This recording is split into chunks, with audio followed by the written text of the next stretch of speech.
ఈరోజు ధ్యానం నిమిత్తం ఏర్పాటు చేయబడిన వాక్య భాగము అపోస్తలుడైన పౌలు గారు తిమోతికి రాసిన మొదటి పత్రిక 3వ అధ్యాయము 16వ వచనం. తిమోతికి రాసిన మొదటి పత్రిక 3వ అధ్యాయము 16వ వచనం. నిరాక్షేపముగా దైవభక్తిని గూర్చిన మర్మము గొప్పదై ఉన్నది. ఆయన సశరీరుడుగా ప్రత్యక్షుడయ్యను. ఆత్మ విషయమున నీతిపరుడని తీర్పు పొందెను. దేవదూతలకు కనబడెను. రక్షకుడని జనములలో ప్రకటింపబడెను. లోకమందు నమ్మబడెను. ఆరోహణుడై తేజోమయుడయ్యను. పౌలు గారు తిమోతికి రాస్తున్న ఈ మొదటి పత్రికలో 3వ అధ్యాయం 16వ వచనంలో ఒక ఆశ్చర్యకరమైన విషయాన్ని, ఒకే వచనములో ఎన్నో సంగతులను నిగూఢపరిచి రాయటం జరుగుతుంది. దైవభక్తిని గూర్చిన మర్మము. దైవభక్తిని గూర్చిన మర్మము అనగానే కొన్ని వచనాలు మనల్ని ఆలోచింపు చేస్తూ ఉన్నాయి బైబిల్ గ్రంథంలో. కొలస్సీలకు రాసిన పత్రిక 2వ అధ్యాయము 2వ వచనంలో మనం ఒకసారి చూస్తే, దేవుని మర్మమై ఉన్న క్రీస్తు అని మనకి కనిపిస్తూ ఉంది. యేసుక్రీస్తు వారు దేవుని మర్మముగా ఉన్నట్లుగా ఇక్కడ మనకు కనబడుతుంది. 3వ వచనంలో కూడా బుద్ధి జ్ఞానములు సర్వ సంపదలు ఆయన యందే గుప్తములై ఉన్నవి అనే మాటను మనం ఇక్కడ చూస్తూ ఉన్నాం ప్రియులారా. అంటే దేవుని యొక్క మర్మముగా యేసుక్రీస్తు వారు కనబడుతున్నారు. అంత మాత్రమే కాదు, బైబిల్ గ్రంథములో ఇంకా మనకు దేవుని యొక్క వాక్కుగా, దేవుని ఆత్మగా కొన్ని సందర్భాలలో మరి ఉదహరించటం మనం చూస్తూ ఉన్నాం. పౌలు గారు రాస్తున్న ఈ వచన భావాలు చాలా చాలా గొప్పవి. యేసుక్రీస్తు వారి యొక్క జనన మరణ పునరుద్ధాన ఆరోహములన్నీ ఈ ఒకే ఒక వచనములో మరి రాయటం జరుగుతుంది పౌలు గారు. దేవుని యొక్క ఆ మర్మమయ్యున్న క్రీస్తు బయలుపరచబడ్డాడు అనే విషయాన్ని పౌలు గారు ఇక్కడ వర్ణిస్తున్నాడు. ఒక ఆశ్చర్యకరమైన పదజాలాన్ని మొట్టమొదటిగా మనం ఇక్కడ చూస్తూ ఉన్నాం ప్రియులారా. ఆయన సశరీరుడుగా ప్రత్యక్షుడయ్యెను. ఈ మాట మనల్ని ఆలోచింప చేయాలి. God was manifest in the flesh అంటే దేవుడు శరీరధారిగా ప్రత్యక్షుడయ్యాడు అని అంటున్నాడు పౌలు గారు. ఆయన సశరీరుడుగా ప్రత్యక్షుడాయను అనే మాట మనల్ని ఇక్కడ ఎంతో ఆలోచింప చేస్తుంది. ఇది మొదటి విషయము. రెండవ విషయము, ఆత్మ విషయమున నీతిపరుడని తీర్పు పొందెను. Justified in the spirit. ఆత్మ విషయమై నీతిపరుడని తీర్పు పొందాడట. మూడవ విషయముగా దేవదూతలకు కనబడెను. సీన్ ఆఫ్ ఏంజల్స్ అంటే దేవదూతలు చూశాయట. నాలుగవ విషయము, మరి రక్షకుడని జనములలో ప్రకటింపబడెను. Preached unto the Gentiles. రక్షకుడని ప్రకటించబడ్డాడట ప్రజలందరికీ. ఐదవ విషయముగా లోకమందు నమ్మబడెను. Believed on in the world అంటే లోకమందు నమ్మబడ్డాడు. ఆరవదిగా చివరిగా ఏమంటున్నాడంటే ఆరోహణుడై తేజోమయుడయ్యను. Received up into glory. ఇలా ఆశ్చర్యకరమైన 6 విషయాలను ఒకే ఒక వచనములో రాయటం జరిగింది ఇక్కడ. ఇది మనల్ని చాలా ఆలోచింపచేసే వచనము ప్రియులారా. యేసుక్రీస్తు వారి యొక్క జనన మరణ పునరుద్ధాన ఆరోహములన్నిటినీ మరి ఒకే వచనములో ఇంక్లూడ్ చేసి పౌలు గారు ఇక్కడ రాయటం జరుగుతుంది. దీనికి ప్రారంభంలో ఏమంటున్నారంటే నిరాక్షేపముగా దైవభక్తిని గూర్చిన మర్మము గొప్పదై ఉన్నది. దైవభక్తిని గూర్చిన రహస్యం ఏదైతే ఉందో అది చాలా గొప్పది అని అంటున్నాడు. ఎందుకంటే దేవుడు మానవుడై ఈ లోకానికి వచ్చాడు. ఆయన అనేది ఇక్కడ సర్వనామం. ఆయన సస్యశరీరుడిగా ప్రత్యక్షుడయ్యను అనే మొదటి వచనాన్ని మనం చూస్తే, God was manifest in the flesh. ఆయన సస్యశరీరుడిగా ప్రత్యక్షుడయ్యను అంటే ఆయన శరీరధారిగా రాకముందున్నప్పుడు ఎలా ఉన్నాడు?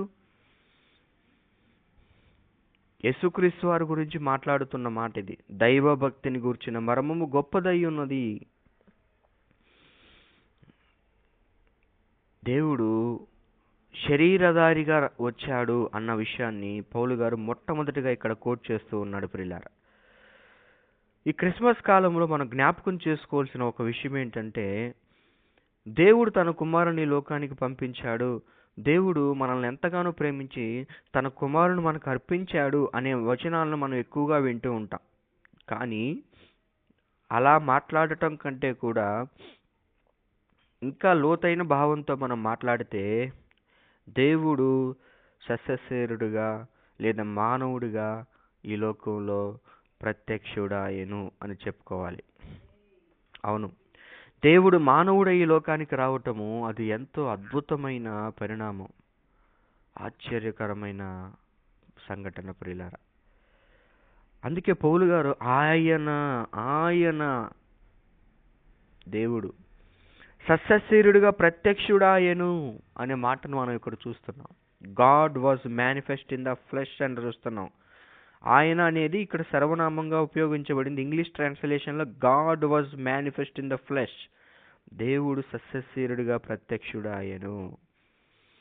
యేసుక్రీస్తు దైవత్వం గురించి నేను గడిచిన భాగాల్లో మాట్లాడటం జరిగింది. ఆయన గొప్పతనం గురించి ఎవరైనా వినని వారు ఉంటే దయచేసి ఆ భాగాన్ని కూడా విని ఈ భాగాన్ని వింటే ఇంకాస్తంత మరి ఆలోచనాత్మకంగా వివరణ మరి ఇవ్వటం జరిగింది, ఇంకా అర్థవంతంగా ఉంటుందని నేను భావిస్తూ ఉన్నాను. ఆయన శరీరధారిగా ప్రత్యక్షం కాకముందు ఎలా ఉన్నాడు చూద్దాం. ఫిలిప్పీలకు రాసిన పత్రిక 2వ అధ్యాయము 6వ వచనం నుంచి చదువుతున్నాను చూడండి. ఫిలిప్పీ పత్రిక 2వ అధ్యాయము 6వ వచనం నుంచి. ఆయన, ఇక్కడ ఎవరు? యేసుక్రీస్తు వారి గురించి మాట్లాడుతున్నారు పౌలు గారు. ఆయన దేవుని స్వరూపము కలిగిన వాడై ఉండి దేవునితో సమానముగా ఉండుట విడిచిపెట్టకూడని భాగ్యమని ఎంచుకొనలేదు. So is in the form of God and equal with the God. ఇంగ్లీష్లో చదువుతున్నాను. దేవుని స్వరూపంలో ఉన్నాడు, దేవునితో సమానంగా ఉన్నాడట. అలాంటి ఆయన మనుష్యుల పోలికగా పుట్టి ఆయన సస్యశరీరుడిగా ప్రత్యక్షుడాయెను, మనుష్యుల పోలికగా పుట్టెను. చూసారా? ఆయన శరీరధారిగా రాకముందు ఏ స్థితిలో ఉన్నాడంటే దేవుని స్వరూపంతో దేవునితో సమానుడుగా ఉన్నాడు. దైవత్రిత్వంలో 2వ వ్యక్తి. మనుషుల పోలికగా పుట్టాడు, శరీరాన్ని ధరించుకున్నాడట. 8వ వచనంలో ఆయన ఆకారమందు మనుషుడుగా కనబడి. ఈ వచనాలు మనల్ని ఆలోచింపచేయట్లేదా? యేసుక్రీస్తు వారి దైవత్వాన్ని చాలా మంది తృణీకరిస్తున్నారు, కాదంటున్నారు, కొట్టిపడేస్తున్నారు. మరి ఈ వచనాలకు సమాధానం ఏం చెప్తాం? ఆయన సస్యశరీరుడుగా ప్రత్యక్షమాయెను, మనుషులు పోలికగా పుట్టెను, ఆకారమందు మనుషుడిగా కనబడెను అంటే కనబడక ముందు, శరీరధారిగా రాకముందున్న ఆయన పరిస్థితి ఏంటి? He is God. యేసుక్రీస్తు వారు దేవుడు. యోహాను సువార్త 1వ అధ్యాయంలో కూడా మనం చూస్తాం. అందరికీ సుపరిచిత వాక్యమే కదా. 1వ అధ్యాయం 1వ వచనం అందరికి తెలిసిన వాక్యం. ఆదియందు వాక్యము ఉండెను, వాక్యము దేవుని యొద్ద ఉండెను, వాక్యము దేవుడై ఉండెను. In the beginning there was a God and the word was with God. The word was God. దేవుని దగ్గర వాక్యం ఉన్నది, ఆ వాక్యము దేవుడై ఉండెను అనే మాట మనం చూస్తున్నాం.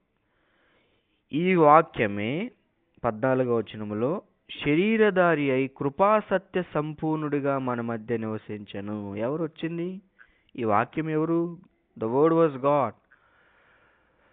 ఆయన శరీరధారిగా ఈ లోకానికి వచ్చాడు. ఆయన శస్యశరీరుడిగా ప్రత్యక్షమయ్యాడు. ఆయన మనుషుల పోలికగా పుట్టాడు. ఆకారమందు మనుషుడిగా కనబడ్డాడు. ఇంకా ఆలోచింపచేసే వాక్యాలు ఉన్నాయి. ఎబ్రీ పత్రిక 10వ అధ్యాయం 5వ వచనం. ఎబ్రీ పత్రిక 10వ అధ్యాయం 5వ వచనము. కాగా ఆయన ఈ లోకమందు ప్రవేశించినప్పుడు ఇలాగ చెప్పుచున్నాడు, బలి అర్పణ నీవు కొరలేదు గాని నాకొక శరీరము అమర్చితివి, నాకొక శరీరము అమర్చితివి. ప్రియులారా, ఈ వచనాలన్నీ మనకేం తెలియచేస్తున్నాయంటే, ఆయన శరీరధారిగా రాకముందు, ఆయన శరీరధారిగా నరావతారిగా ఈ లోకానికి రాకముందు దేవుడుగా కనబడుతున్నాడు. దేవుని స్వరూపంలో దేవుని దగ్గర దేవునిగా మనకు కనబడుతూ ఉన్నాడు యేసుక్రీస్తు వారు. ఆయన శస్యశరీరుడిగా ప్రత్యక్షుడాయెను అనే మాటను ఇక్కడ మనం చూస్తూ ఉన్నాం. పౌలు గారు రాసిన 1 తిమోతి 3:16లో. ప్రియులారా, ఈ వచనాలు మనల్ని ఆలోచింపచేయటం లేదా? ఆయన శరీరధారిగా రాకముందు నో డౌట్ ఎట్ ఆల్ ఆయన దేవుడుగా కనబడుతూ ఉన్నాడు. అందుకే నేను ఇంగ్లీష్లో మరి ఎందుకు చదివిస్తున్నానంటే, తెలుగు భాషలో కాస్తంత మరి అర్థవంతంగా కానప్పుడు ఇంగ్లీషు పదజాలం మనకు ఉపయోగపడుతుందండి. ఇక్కడ సర్వనామం ఉపయోగించి పౌలు గారు ఆయన శస్యశరీరుడిగా ప్రత్యక్షుడు ఆయన అని తెలుగులో మనం చదువుతున్నాం. కింద ఏమని రాశారు ఇంగ్లీష్లో? God was manifest in the flesh. దేవుడు అంటున్నారు. ఎవరు వచ్చింది? యేసుక్రీస్తు వారు.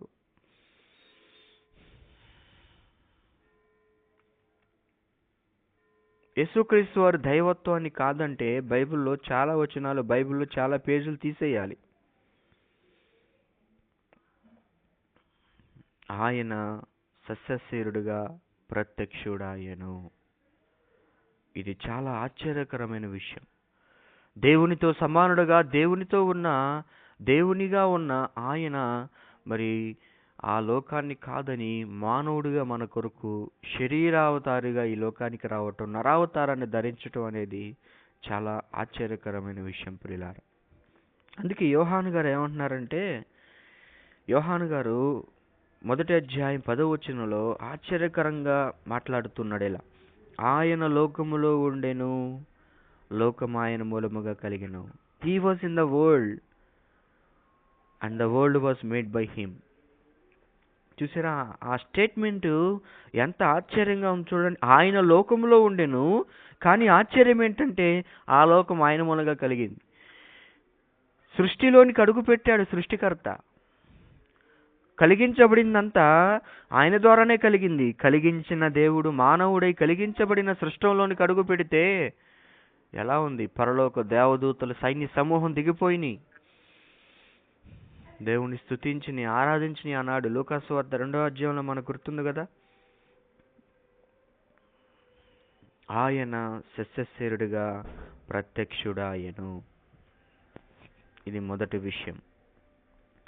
రెండో విషయము, ఆత్మ విషయమై నీతిపరుడని తీర్పు పొందెను. Justified in the spirit. Justified in the spirit. యేసుక్రీస్తు వారు పాపరహితుడుగా ఈ లోకంలో జీవించాడు. మనలాంటి శరీరంతోనే, మనలాంటి మానవ దేహంతోనే వచ్చిన ఆయన ఏ పాపము లేకుండా ఈ లోకంలో పరిశుద్ధుడుగా జీవించాడు. పిలాతుతో సైతము, తన భార్య సైతము ఈయన గురించి సాక్ష్యం ఇవ్వటం జరిగింది ప్రియులారా, నీతిమంతుడని. ఒకరోజు యేసుక్రీస్తు వారు సమాజాన్ని ఒక ప్రశ్న వేశారు. యోహాను సువార్త 8వ అధ్యాయము చూద్దాం. యోహాను సువార్త 8వ అధ్యాయము 46వ వచనం. యోహాను సువార్త 8వ అధ్యాయము 46వ వచనం. నా యందు పాపమున్నదని మీలో ఎవడు స్థాపించును అనే మాట చూస్తూ ఉన్నాం. నా యందు పాపమున్నదని మీలో ఎవడు స్థాపించును? ఆనాడు ఆ ప్రశ్న యేసుక్రీస్తు వారు అడిగే కాలానికి, ఆ వెనకటి కాలం కానీ ఇక ముందున్న కాలంలో కానీ ఇలాంటి ప్రశ్న ఎవరు అడిగిన దాఖలాలు మనకు లేదు బైబిల్లో. ఒకే ఒక్కడు ఈ లోకంలో, ప్రపంచంలో ఏ మనిషి అనలేని మాట, శరీర ఆకారంతో ఉన్న ఏ మనిషి అనలేని మాట మన ప్రభు అయిన యేసుక్రీస్తు వారు అంటున్నారు, నా యందు పాపం ఉన్నదని మీలో ఎవరు స్థాపించగలరు? ఒక్కటి కూడా సమాజం వేలెత్తి చూపించలేకపోయింది ఆనాడు యేసుక్రీస్తు వారిలో. ఎందుకంటే ఆయన పాపరహితుడుగా, నిర్దోషిగా, పరిశుద్ధుడుగా జీవించాడు ఆ లోకంలో. మత్తయి సువార్త 27వ అధ్యాయం 19వ వచనంలో ఆయన సిలువ వేసే పరిస్థితిలో తీర్పు పొందుతున్నప్పుడు, పిలాతు భవనం దగ్గర ఉన్నప్పుడు పిలాతు భార్య ఏమంటుందో చూడండి. మత్తయి సువార్త 27:19. అతడు న్యాయపీఠం మీద కూర్చుని ఉన్నప్పుడు అతని భార్య, నీవు ఆ నీతిమంతుని జోలికి పోవద్దు, ఆ నీతిమంతుని జోలికి పోవద్దు. ఈ ప్రొద్దు ఆయన గూర్చి నేను కలలో మిక్కిలి బాధపడుతునని అతని యొద్దకు వర్తమానం పంపాను. తన భర్త అయిన పిలాతు దగ్గరకు పంపించింది. నువ్వు ఆ నీతిమంతుని జోలికి పోవద్దు. పిలాతు ఏం మాట్లాడుతున్నాడు చూడండి 24వ వచనం. పిలాతు అల్లరి ఎక్కువగుచున్నదే గాని తన వలన ప్రయోజనం ఏమి లేదని గ్రహించి నీళ్లు తీసుకుని జనసమూహం ఎదుట చేతులు కడుక్కొని, ఈ నీతిమంతుని రక్తము గూర్చి నేను నిరపరాధిని అని మాట్లాడుతున్నాడు. పిల్లారు నీతిమంతుడు. పిలాతు సైతమే, గవర్నర్ సైతమే సాక్ష్యం ఇస్తున్నాడు. ఏమంటే ఈయన నీతిమంతుడు. ఆనాడు సమాజం ఎదుట కూడా ప్రశ్నించాడు, నాలో పాపం ఉందని ఎవరు మీరు నిరూపించగలరు అన్నాడు యేసుక్రీస్తు వారు. ఆత్మ విషయమై నీతిపరుడైన తీర్పు పొందాడు ఆయన. లూకా సువార్తలో కూడా పిలాతు ఇంకా ఏం మాట్లాడాడో ఒకసారి చూస్తే 23వ అధ్యాయం 4వ వచనంలో, లూకా సువార్త 23:4లో పిలాతు ప్రధాన యాజకులతోనూ జనసమూహములతోనూ, ఈ మనుషుని యందు నాకు ఏ నేరము కనబడలేదనెను. ఏ నేరం కనబడలేదని గవర్నర్ ఇస్తున్నాడు సాక్ష్యం, విట్నెస్. ఇది చాలా ఆశ్చర్యం. అవును ప్రియులారా, ఎందుకంటే ఆయన మన పాప దోషాలన్నిటినీ ఆయన మీద పడ్డాయి కాబట్టి శిక్ష అనుభవించవలసి వచ్చింది. ఆయన నీతిపరుడు, పరిశుద్ధుడు, ఏ పాపము లేని జీవితాన్ని కలిగి లోకంలో మానవ ఆకారంతో ఉండగా జీవించిన ప్రభు. హెబ్రీ పత్రిక 7వ అధ్యాయం 26వ వచనంలో మనం చూస్తే ప్రియులారా, హెబ్రీ పత్రిక 7వ అధ్యాయము 26వ వచనం ఇక్కడ మాట్లాడుతున్నారు చూడండి గ్రంథకర్త, హెబ్రీ గ్రంథకర్త. పవిత్రుడును, నిర్దోషియు, నిష్కలంషుడును, పాపులలో చేరక ప్రత్యేకముగా ఉన్నవాడును, ఆకాశ మండలము కంటే మిక్కిలి హెచ్చైన వాడనైనా ఇట్టి ప్రధాన యాజకుడు మనకు సరిపోయినవాడు. పవిత్రుడు, నిర్దోషు, నిష్కలంకుడు, పాపుల్లో చేరక ప్రత్యేకంగా ఉన్నవాడు యేసుక్రీస్తు వారు. ఆకాశ మండలము గుండా వెళ్ళిన ఇలాంటి వ్యక్తి మనకు సరిపోయిన ప్రధాన యాజకుడు. అంటే మనల్ని రక్షించగలిగిన సమర్థుడు. ఆయన ఈ లోకంలో నీతిపరుడుగా తీర్పు పొందాడు. ఆయన ఈ లోకంలో పాపము లేకుండా, మచ్చ లేకుండా జీవించాడు ప్రియులారా. ఇలాంటి వ్యక్తి కదా మనల్ని దాటించగలిగిన సమర్థుడు. మనం ఈ పాపపు ఊబిలోంచి రక్షించాలంటే ఈ పాపపు ఊబిలో పడని వ్యక్తి అయి ఉండాలి. మనమంతా ఊబిలో కూరుకుపోయి ఉన్నాము. కూరుకుపోయిన మనం బయటికి రాలేకపోతున్నాం. మనల్ని రక్షించాలంటే మరొక వ్యక్తి కావాలి. ఆ వ్యక్తి పరిశుద్ధుడై ఉండాలి. ఈ లోకంలో రక్షించడానికి ఎవరు సమర్థుడుగా లేడు, ఒక్క నా ప్రభు అయిన క్రీస్తు తప్ప. ప్రియమైన దేవుని సంగమా, నా సహోదరి సహోదరులారా, మన ప్రభువు ఈ లోకములో పరిశుద్ధుడుగా జీవించాడు. మనలాంటి శోధించబడే అవకాశం ఉన్న మానవ ఆకార దేహాన్ని ధరించుకొని వచ్చాడు. దాసుడుగా, రిక్తుడుగా ఈ లోకంలో జీవించాడు. నీతిపరుడని తీర్పు పొందాడు. తర్వాత మూడో విషయము, పౌలు గారు ఒక ఆశ్చర్యకరమైన విషయాన్ని మాట్లాడుతున్నాడు ప్రియులారా. దేవదూతలకు కనబడెను. ఈయన దేవదూతలకు కనబడ్డాడట. అంటే అంతకుముందు దేవదూతలకు కనబడలేదా? సీన్ ఆఫ్ ఏంజల్స్, దేవదూతలు చూశాయట. అంటే ఆయన శశశరీరుడిగా, నరావతారిగా మానవ ఆకారంతో ఈ లోకానికి ధరించుకుని రావటం అనేది బాహాటమైన కార్యం. అదంతా శరీరధారిగా, నరావతారిగా వచ్చిన ఆయనను దేవదూతలు కూడా చూశాయి, ఆయనకు పరిచర్య చేసినాయి. మనం చూస్తాం సువార్తల్లో మనం చదువుతున్నప్పుడు ఆయన 40 దినాలు ఉపవాసం ఉన్నప్పుడు, మరి ఉపవాసం అయిపోయిన తర్వాత 40 days అయిపోయిన తర్వాత యేసుక్రీస్తు వారి దగ్గరికి దేవదూతలు వచ్చి పరిచారం చేసినాయి.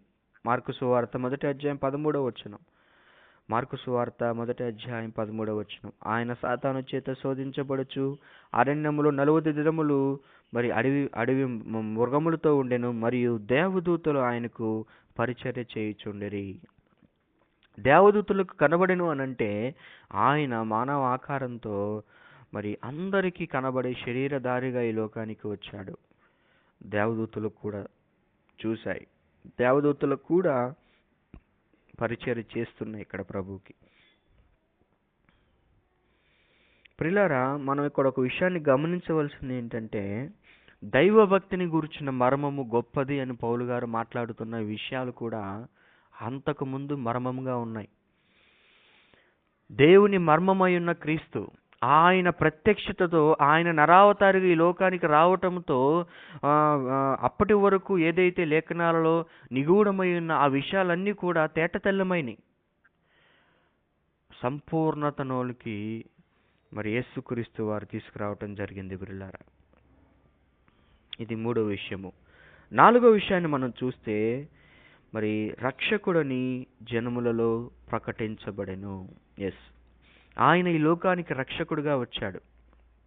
ప్రీచ్డ్ అంటు ద జెంటైల్స్, ప్రజలందరిలో ఆయన రక్షకుడని ప్రకటించబడ్డాడు. యేసుక్రీస్తు వారు మరి మరణ పునరుద్ధానం జరిగిన తర్వాత ఆయన పరలోకానికి వెళ్ళబోయే ముందుగా శిష్యులకు ఒక మాట చెప్పాడు. మనకందరికి గుర్తుందనుకుంటున్నాను నేను. మత్తయి సువార్త, ప్రతి క్రైస్తవుడు ఈ మాట మదిలో ఉండాల్సిందే. మత్తయి సువార్త 28, 18, 19. యేసు వారి యొద్దకు వచ్చి, పరలోకమందు భూమి మీద నాకు సర్వాధికారం ఇయ్యబడింది, కాబట్టి మీరు వెళ్ళి సమస్త జనులను శిష్యులుగా చేయుడి ప్రకటించమంటున్నాడు. మార్కు సువార్త 15-16 ప్రకారంగా, ఇదిగో మీరు సర్వలోకానికి వెళ్ళి సర్వ సృష్టికి సువార్త ప్రకటించండి, నమ్మి బాప్తిసం పొందినవాడు రక్షింపబడును, నమ్మని వానికి శిక్ష. సువార్తను ప్రకటించమన్నాడు. సమస్త జనులు నాకు శిష్యులుగా చేయమన్నాడు. అంటే ప్రజలందరికీ సువార్త వినబడాలి. నేను మీకు చూపించిన ఈ సువార్త ఇక్కడితో ఆగిపోకూడదు, ఇది సర్వలోకము వ్యాపించాలి. ఎక్కడో ఇజ్రాయెల్ దేశంలో గలిలయ ప్రాంతం, నజరేతు చెరువులు, ఆ పరిసర ప్రాంతాల్లో ప్రారంభమైన ఈ సువార్త యెరూషలేము అంతా, ఇజ్రాయెల్ దేశమంతా, రాష్ట్రాలు, దేశాలు, ఖండాలు దాటుకొని ఈరోజు ప్రపంచమంతా క్రీస్తు బోధలు అలుముకుంటున్నాయి ప్రియులారా. ఎందుకంటే ఆనాడు చెప్పాడు ఒకే ఒక్క మాట, నన్ను ప్రకటించండి ఈ లోకములో, మీరు వెళ్ళండి సర్వ జనములకు ఈ సువార్తను ప్రకటించండి, నేను లోక రక్షకుడిని, నా ద్వారా తప్ప ఎవరు వెళ్ళలేరు, నా గురించి సమాజానికి అవసరం అన్నాడు. ఆయన ప్రకటించమని చెప్పినప్పుడు అపోస్తులంతా బయలుదేరారు. వారికి ఒక మాట చెప్పాడు ప్రభు. అపోస్తుల కార్యములు 1 అధ్యాయం 8 అపోస్తుల కార్యములు 1 అధ్యాయం 8 ఆయనను పరిశుద్ధాత్మ మీ మీదకి వచ్చినప్పుడు మీరు శక్తి నొందెదరు గనుక మీరు యెరూషలేమును, యూదయ సమరయ దేశమంతటను, భూదిగంతముల వరకు నాకు సాక్షులయ్యుందురని వారితో చెప్పెను. ఈ ఒక్క వచనములో సమస్తము అపోస్తుల కార్యాల పరిచర్య ఇమిడి ఉన్నది. మొట్టమొదటిగా గలిలయ ప్రాంతాల్లో సువార్త ప్రకటించడం ప్రారంభించబడింది. ఆ గలిలయ ప్రాంతం నుంచి యెరూషలేము ఇజ్రాయెల్ దేశము, ఆ తర్వాత యూదయ సమరయ దేశాలంతా భూదిగంతముల వరకు సువార్త వెళ్ళిపోయింది ప్రియులారా. అక్కడి నుంచి స్ప్రెడ్ అయిపోయింది గాస్పెల్.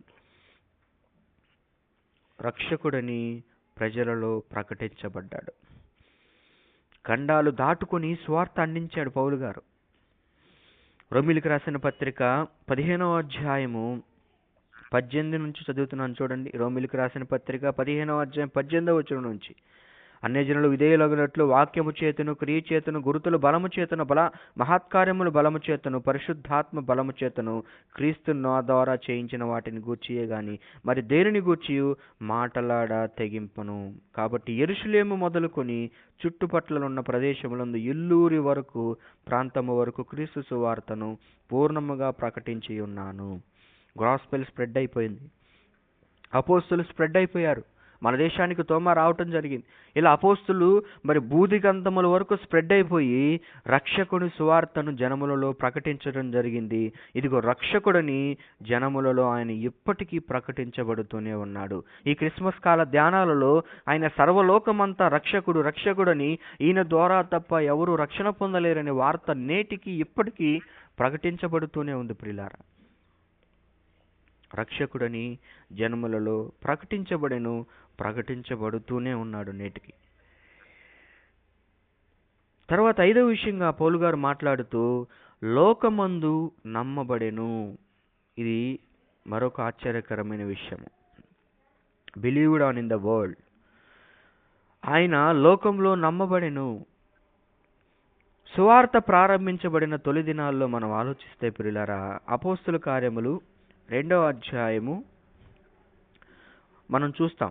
పెంతెకొస్తు దినము నాడు పరిశుద్ధాత్మను పొందుకున్నప్పుడు అపోస్తులంతా కూడా మరి చాలా గొప్పగా ఆనాడు సువార్త ప్రకటించారు. అయితే పేతురు గారి ప్రసంగం ఇక్కడ మనం చూస్తాం. 2వ అధ్యాయంలో సుదీర్ఘమైన ప్రసంగాన్ని చూస్తాం.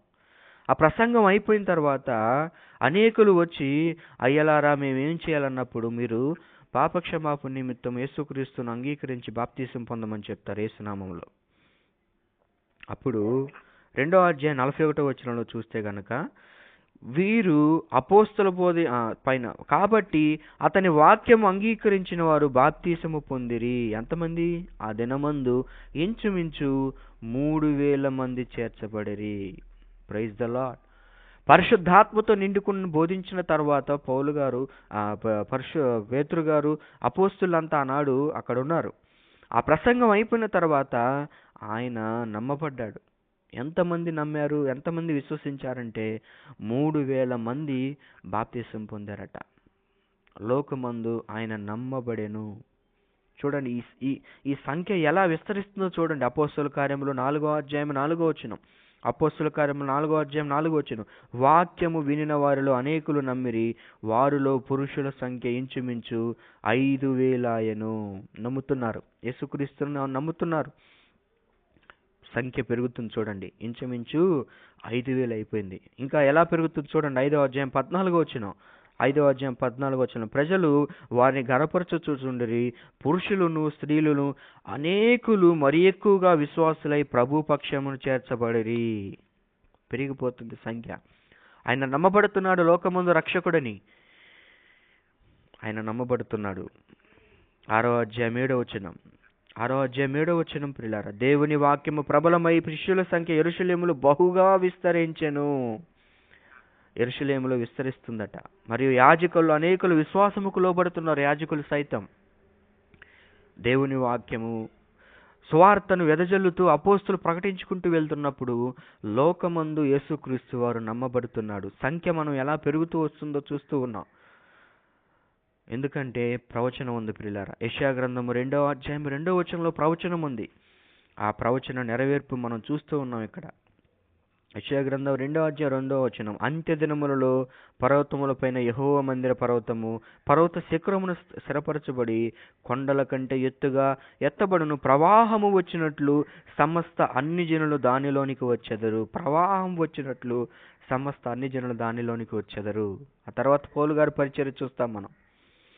ఖండాలు దాటుకుని సువార్త ప్రకటించిన గొప్ప సువార్థికుడు. The first missionary in the world.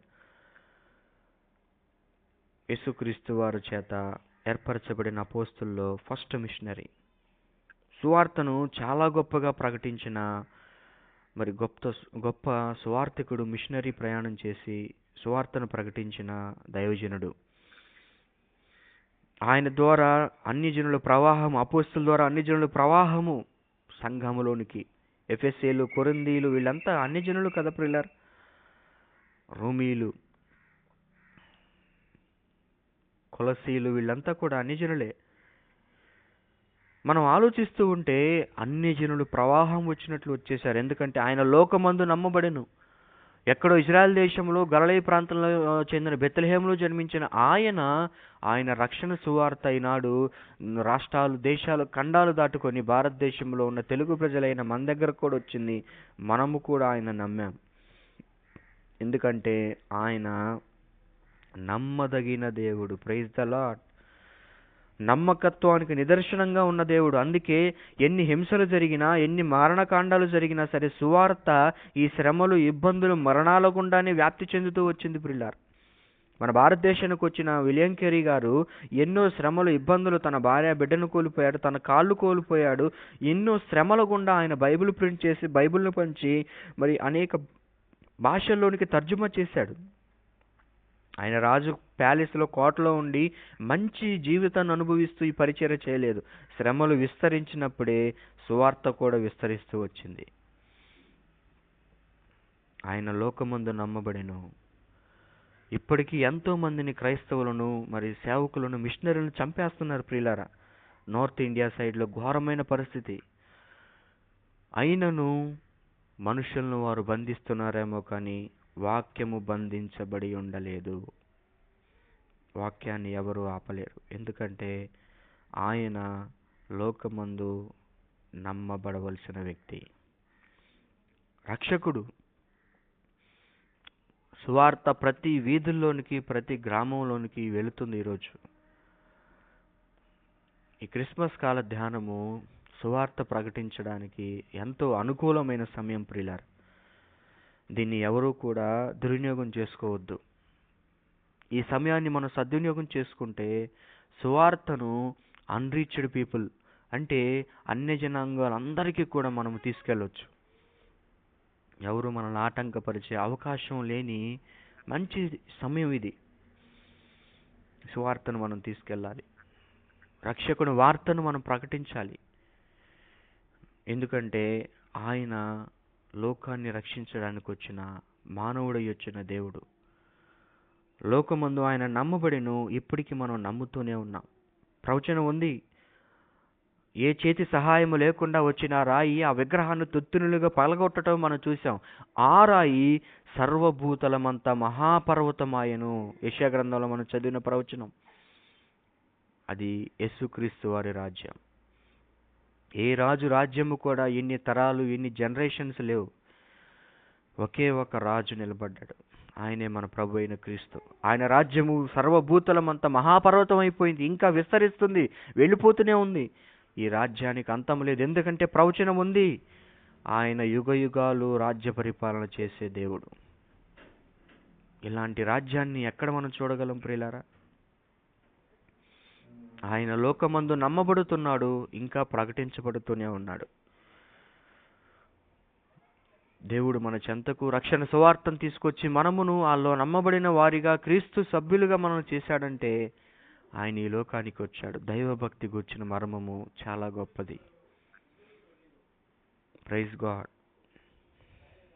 మనం దేవునికి ఎన్ని మరి స్తుతులు, స్తోత్రాలు చెల్లించినా సరే మనం ఇంకా రుణస్థలమే అయి ఉన్నాం ప్రియులారా. ఎందుకంటే మనము దేవుడిని వెతుక్కుంటూ వెళ్ళలేదు రక్షణ కోసం. దేవుడు మనల్ని వెతుక్కుంటూ మనకు రక్షణ ప్రసాదించడానికి వచ్చాడు. దేవునికి మహిమ కలుగును కాక. లోకమందు ఆయన నమ్మబడెను. చివరిగా పౌలు గారు మాట్లాడుతూ ఆరోహణుడై తేజోమయుడాయెను అనే మాట చూస్తున్నాం. Received up into glory. మనం చనిపోయినప్పుడు మాట్లాడుతూ ఉంటారు కదా, గ్లోరీలోకి వెళ్ళారు, కీర్తిశేషులయ్యారు. యేసుక్రీస్తు వారు పరలోకానికి తేజోమయుడై వెళ్ళిపోయాడు. తండ్రి దగ్గర తనకున్న లోకం పుట్టక ముందున్న మహిమలోనికి మళ్ళా వెళ్ళిపోయాడు. లూకాసు వార్త 24వ అధ్యాయము 51వ వచనం ప్రియులారా. లూకాసు వార్త 24వ అధ్యాయము 51వ వచనం. వారిని ఆశీర్వదించుచుండగా ఆయన వారిలో నుండి ప్రత్యేకింపబడి పరలోకమునకు ఆరోహణమయుడాయెను. Carried up into heaven. ఆయన పరలోకంలోనికి ఆరోహణమైపోయాడు. అది సర్వలోకం చూస్తూ ఉంది ఆనాడు ప్రపంచం. అక్కడ అపోస్తల కార్యాల 1వ అధ్యాయంలో వాళ్ళు అలా చూస్తూ ఉంటే దేవదూత వచ్చి ఒక మాట మాట్లాడుతుంది చూడండి. అపోస్తల కార్యాల 1వ అధ్యాయం 9వ వచనం. ఈ మాటలు చెప్పి వారు చూచుచుండగా ఆయన ఆరోహణమాయెను, అప్పుడు వారి కన్నులకు కనపడకుండా ఒక మేఘం ఆయన కమ్ముకొనెను. ఆయన వెలుచుండగా వారు ఆకాశం వైపు తేరిచూచుచుండిరి. ఇదిగో తెల్లని వస్త్రం ధరించుకుని ఇద్దరు మనుషులు వారి యొద్ద నిలిచి, గలిలయ మనుషులారా, మీరెందుకు నిలిచి ఆకాశం వైపు చూచుచున్నారు? మీ యొద్ద నుండి పరలోకముకు చేర్చుకొనబడిన ఈ యేసే ఏ రీతిగా పరలోకమునకు వెళ్ళుట మీరు చూచితురో ఆ రీతిగానే ఆయన తిరిగి వచ్చునని వారితో చెప్పాను. ఎస్, ఆయన మళ్ళా రాబోతున్నాడు. ఎందుకంటే తన పిల్లలను, తన రాజ్యాన్ని తీసుకొని పరలోకంలోనికి వెళ్ళబోతున్నాడు. కాబట్టి ప్రియులారా, ఈరోజు మనము జ్ఞాపకం చేసుకోవాల్సిన పరిపూర్ణమైన విషయాన్ని ఒకే ఒక వచనములో పౌలు గారు ఇంక్లూడ్ చేశాడు. చాలా గొప్ప సంగతులను ఒకే ఒక వచనంలో లిఖించాడు పౌలు గారు. ఆయన సస్యశరీరుడిగా ప్రత్యక్షుడు ఆయను, ఆత్మ విషయమై తీర్పు పొందెను, దేవదూతలకు కనపడెను, రక్షకుడని జనములో ప్రకటించబడెను, లోకమందు ఆయన నమ్మబడెను, ఆరోహణుడై తేజోమయుడాయను. దైవభక్తిని గూర్చిన మర్మము చాలా గొప్పదై ఉన్నది అని ఇక్కడ పౌలు గారు మాట్లాడుతూ ఉన్నాడు. పిల్లలారు, యేసుక్రీస్తు వారి గురించి మనము బైబిల్ గ్రంథంలో ధ్యానం చేస్తూ ఉన్నప్పుడు ఒక విషయాన్ని మనం మదిలో పెట్టుకోవాలి. యెహోవా దేవుడు అని ఏదైతే మనము పాత నిబంధన కాలంలో చదువుతూ ఉన్నామో, యెహోవా దేవుని గురించి స్పష్టంగా రాయించినంత విధముగా యేసుక్రీస్తు వారు గురించి, దైవత్వం గురించి డైరెక్ట్గా లేఖన వచనాలు, వాక్య భాగాలు రాయబడిన సందర్భాలు చాలా తక్కువ. ప్రియులారా, యేసుక్రీస్తు వారి దైవత్వాన్ని కొట్టివేస్తున్న వారు ఏ దైవత్వాన్ని బట్టి తండ్రి అయిన దేవుడు, యెహోవా దేవుడు, ఆయనే దేవుడని మాట్లాడుతున్నారో అదే దైవత్వ లక్షణాలు యేసుక్రీస్తు వారిలో కూడా కనబడుతూ ఉన్నాయి. ఈ వచనంలో మనం చూసాం, ఆయన సస్యశరీరుడిగా ప్రత్యక్షుడాయను అంటే శరీర ఆకారిగా వచ్చాడు అనేది అంత పర్టికులర్గా మాట్లాడుతున్నాడు. అంటే దానికి ముందు ఏం జరిగింది? ఆయన దేవుని స్వరూపంలో దేవుడుగా ఉన్నాడు. ఆయన నీతిమంతుడిగా ఈ లోకంలో జీవించాడు, పాపం లేనివాడుగా జీవించాడు, దేవదూతలకు కనబడ్డాడు, రక్షకుడని ప్రకటించబడ్డాడు, లోకమందు నమ్మబడ్డాడు, ఆరోహణుడై తేజోమయుడయ్యాడు, మరణాన్ని గరించి తిరిగి లేచి పరలోకానికి వెళ్ళిపోయాడని చెప్తున్నాడు. ఇవి ఎవరికి సాధ్యము? కేవలం దేవునికి మాత్రమే సాధ్యము. కాబట్టి ప్రియులారా, యేసుక్రీస్తు వారి దైవత్వం మనం అర్థం చేసుకోవాలంటే పరిశుద్ధాత్మ దేవుని సహాయం మనకు కావాలి. ఎందుకంటే ఆయన దేవుని మర్మమై ఉన్నాడు. లేఖనాలలో ఈయన గురించి దేవుడు పొందుపరిచాడు. చివరికి ఒక మాట చూసి ముగించుకుందాం. అపోస్తల కార్యములు, క్షమించండి, రోమీయులకు రాసిన పత్రిక 1వ అధ్యాయము 3వ వచనం నుంచి నేను చదువుతున్నాను. రోమీయులకు రాసిన పత్రిక 1వ అధ్యాయం 3వ వచనం. మన తండ్రైన దేవుడి నుండి, ప్రభువైన యేసుక్రీస్తు నుండి కృపా సమాధానములు మీకు కలుగునుగాక. దేవుడు తన కుమారుడును మన ప్రభువైన యేసుక్రీస్తు విషయమై ఆ సువార్తను పరిశుద్ధ లేఖములందు తన ప్రవక్తల ద్వారా ముందుగా వాగ్దానం చేశాను. చూసారా? ముందుగా వాగ్దానం చేశాడు. ఏ ప్రవచనాలైతే, లేఖనాలైతే మనం చదువుతూ ఉన్నామో, ఈ పాత నిబంధన లేఖనాల్లో యేసుక్రీస్తు వారి గురించిన సమస్త లేఖనాలు, ప్రవచనాలను రాయించాడు, వాగ్దానం చేసి ఉంచాడు. ఇక్కడ మాట్లాడుతున్నాడు చూడండి 5వ వచనంలో, యేసుక్రీస్తు శరీరమును బట్టి దావీదు సంతానముగాను, ప్లీజ్ నోట్ దట్ పాయింట్, శరీరమును బట్టి దావీదు సంతానముగాను, మృతులలో నుండి పునరుద్ధరణైనందున పరిశుద్ధుడైన ఆత్మను బట్టి దేవుని కుమారుడుగాను ప్రభావముతో నిరూపింపబడెను. మనుష్య కుమారుడు, దేవుని కుమారుడు అనే రెండు మనం చూస్తున్నాం. శరీరాన్ని బట్టి దావీదు సంతానములో మనుష్య కుమారుడుగా మరి ప్రకటించబడ్డాడు. మరి పరిశుద్ధుడైన ఆత్మను బట్టి మృతులలో నుంచి పునరుద్ధరణయ్యాడు. అంటే ఆయన మరణాన్ని జయించి లేచాడు. ఇది ఎవరికి సాధ్యము? దేవునికే సాధ్యం. మరణాన్ని జయించగలిగే శక్తి ఒక్క దేవునికే ఉంది.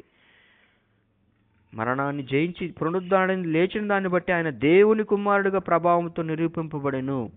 దేవుని కుమారుడుగా ప్రభావంతో నిరూపింపబడెను. ఇక్కడ దేవుని కుమారుడు అంటే దేవుని స్వరూపంలో, దేవుని లక్షణాలతో ఉన్నవాడు.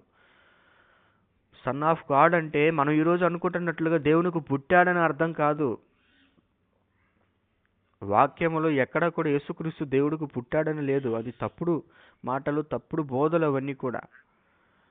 దేవుని కుమారుడు అంటే ఈరోజు మనం అనుకుంటున్న పరిభాషలో అర్థం చేసుకోవటం కాదు. మీరు అపవాది కుమారులు అంటే మనం అపాదికి పుట్టామా, అపాది గర్భం నుంచి వచ్చామా, సర్ప సంతానమా అని అన్నాడు. అంటే మనం అర్థం చేసుకోవాల్సిన విషయం ఏంటంటే ఆ లక్షణాలలోనికి వెళ్ళినప్పుడు మనం అపవాది కుమారులుగా ఎలాగైతే అయ్యామో, మరి దేవుని లక్షణాలలో ఉండటాన్ని బట్టి ఆయన దేవుని కుమారుడిగా మాట్లాడటం జరిగింది. ఈ దేవుని కుమారుడని చెప్పుకుంటున్నందుకే యూదులు ఆయన చంపాలని చూశారు. ఎందుకంటే నువ్వు దేవుడు అని చెప్పుకుంటున్నావేంటి మనుషుడు అయ్యుండి? లేఖనాల సారాంశాన్ని వాళ్ళు గ్రహించలేకపోయారు. ఆయన శరీరాన్ని బట్టి దావీదు సంతానముగాను, మృతులోండి లేవటాన్ని బట్టి దేవుని కుమారుడుగాను, ఆత్మ విషయమును బట్టి ఆయన నిరూపించబడ్డాడు. ఇవన్నీ కూడా ప్రవచనానుసారంగా జరిగినాయి, లేఖనాల్లో లిఖించబడ్డాయి. పూర్వం ప్రవక్తల ద్వారా దేవుడు ప్రవచించాడు అన్న విషయాన్ని వాళ్ళు అర్థం చేసుకోలేకపోయారు ప్రియులారా. కాబట్టి ఈ క్రిస్మస్ కాల ధ్యానములో మనము యేసుక్రీస్తు వారి దైవత్వాన్ని జ్ఞాపకం చేసుకుందాం. ఆయన ప్రభు అనే మాట యెహోవా దేవునికి వినియోగించబడిన దగ్గర కొత్త నిబంధనలు కురియోస్ అనే మాట వాడటం జరిగింది. యేసుక్రీస్తు వారు ప్రభు అన్న దగ్గర కూడా కురియోస్ అనే మాట, రెండిటికి ఒకటే పదాన్ని ఉపయోగించారు గ్రీకులో. కానీ తెలుగులోకి వచ్చేసరికి తండ్రి అయిన దేవుని దగ్గర ప్రభు అన్న దగ్గర బోల్డ్ లెటర్లు అంటే తిక్కుగా నల్లగా లావు అక్షరాలు కనబడతాయి మనకి. ఇది ఎందుకు చేశారంటే అర్థం అవ్వటానికి, మనం చదువుకోవడానికి వీలుగా ఉండడానికి. మరి బైబిల్ని లిఖించేటప్పుడు ఈ తెలుగు భాషలోకి అనువాదించేటప్పుడు వాళ్ళు అలా పెట్టారు. కానీ ప్రభు అనే మాట గ్రీకులో కురియోస్ అని ఇద్దరికి ఒకే పదం వాడబడింది ప్రియులారా. కాబట్టి దైవభక్తిని గూర్చిన మర్మము గొప్పది. పరిశుద్ధాత్మ దేవుని సహాయముతో తప్ప యేసుక్రీస్తు వారి యొక్క పరిశుద్ధ లేఖనాల నెరవేర్పును మనము గ్రహించలేము, అర్థం చేసుకోలేమని ఈ విషయాన్ని మనం జ్ఞాపకం చేసుకోవాలి. మరి ఈరోజు పౌలు గారు మాట్లాడుతున్న 1 తిమోతి 3:16 రాయబడిన మరి ఆ చక్కని వచన భాగాలన్నిటిని మనం యేసుక్రీస్తు వారి జీవితంలో ఆయన ఏ రీతిగా నెరవేర్చారో, ఆయన ఇప్పటికీ ఎలా రక్షకుడుగా మరి ప్రకటించబడుతూ ఉన్నాడో మనం చూస్తూ ఉన్నాం. కాబట్టి ఆయన దైవత్వాన్ని, ఆయన రక్షణ సువార్తను మనము లోకానికి తీసుకెళ్లే వారంగా ఉండాలి. మనల్ని రక్షించగలిగేది దేవుడే అన్న విషయాన్ని గమనించి వాక్యపు వెలుగులో మన సువార్తను మరి అన్రీచ్డ్ పీపుల్కి అందించే వారంగా ఉందాం. మరి అనేకుల్ని ప్రభు చెంతకు నడిపించే నిజమైన నక్షత్రాల్లా మనం కూడా వెలుగుదాం. అట్టి కృపాధన్యత దేవుడు మనకు అనుగ్రహించును గాక.